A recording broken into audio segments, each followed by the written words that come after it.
Hey Lauren, and welcome to the interview. I'm going to ask you 10 questions and just answer them honestly and the best to your ability. Okay. Okay, question number one, tell me about yourself. Well, my name is Lauren Gray. I'm a junior at ECU. I'm studying recreational therapy.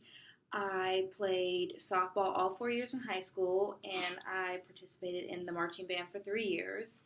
I love working with children in the geriatric population, and along with that, I have volunteered at a few nursing homes, and I actually nannied a family of 6 kids this past summer. That's great. Okay, describe your worst boss or coworkers in the past and why. During the winter break, I work at a tree farm, and I make wreaths. And there is one coworker that will come, and she will do her work at the beginning, and then towards the end of the day, she'll slack off, and she will be on her phone, take calls, take long breaks, and go really slow with her job. And it's really frustrating for all of us that are working our butts off. So that's probably the worst coworker I've ever had. I understand that. All right, question number 3. Identify 3 strengths. One of my 3 strengths is that I'm very organized. I like to have everything in a specific place so I can find it easily, or I could tell someone where they could find it if I'm not around. Another strength I have is that I'm very dependable. I do everything to 100% of my ability, and I make sure I do it the best I can, and I'm responsible. When I'm given a task, I'll make sure that I do it way in advance to make sure that I meet the due date, and in case I have to redo anything, I can make sure I get it done before the due date.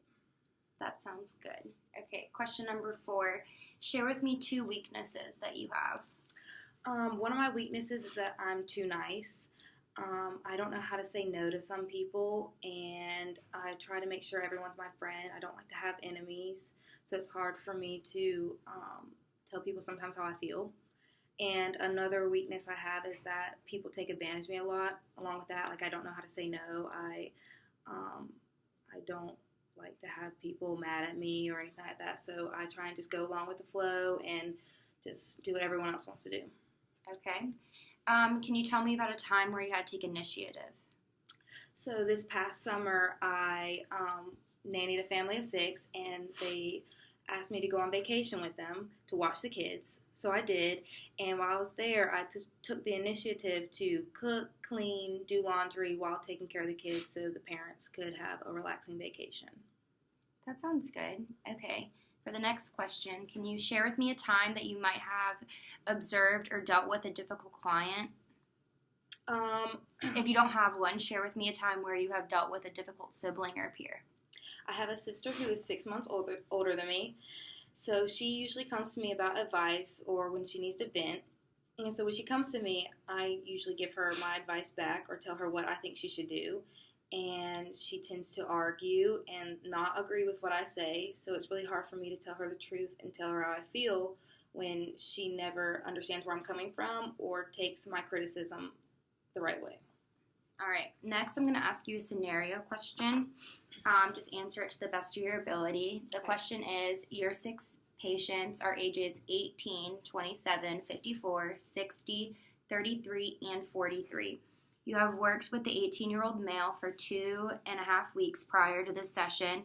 He has limited support system at home, and you have built a strong rapport with the 18-year-old male by this point. In the aquatic therapy session, the 18-year-old male discloses to you that he is discharging the next 2 days. You congratulate him, and then he asks you if you want to hang out friendly or he's coming on to you. It doesn't matter how you take the question. Once he is discharged, how would you proceed? I would tell him that thank you for the offer, but my job has rules and guidelines where we aren't allowed to hang out or meet up with our clients outside of work.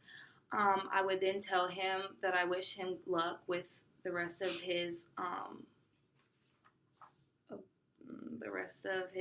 journey, and if he needs help or he needs anyone to talk to, he can always come by and see me when it's my work hours and talk about things. That sounds good. Okay, for the next question, what motivates you?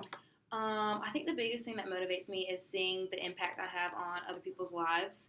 For instance, when I was volunteering at the nursing home, I would go in for in-room visits with some of the with some of the residents, and just seeing them change and their mood change from me being in there and just getting to know them one-on-one was really eye-opening.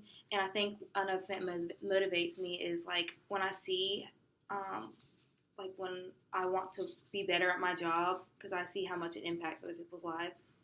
Okay, that sounds good. Tell me about your ability to work under pressure. I work well under pressure. For like example, I have to juggle all my classes at once and juggle taking tests and studying for them, everything like that. The way that I work under pressure is that I organize and prioritize everything to make sure that I complete everything in a timely manner. That sounds good. Okay, for the last question, what qualities do you look for in a supervisor? I think the biggest thing that I look for in a supervisor is someone that has good communication skills, someone that can tell me openly, like, if there's things that I did not do correctly or times where I might need help, and they help me without, thinking that, like, I'm a bother or something like that. I also want someone that is very open and they have a good way of showing that this relationship is not just strictly work, that we can be friends outside of it and we can talk about personal things, and just to make me feel comfortable and feel like the workplace is a second home for me. Well, thank you so much for your time, and we'll get back to you. Thank you.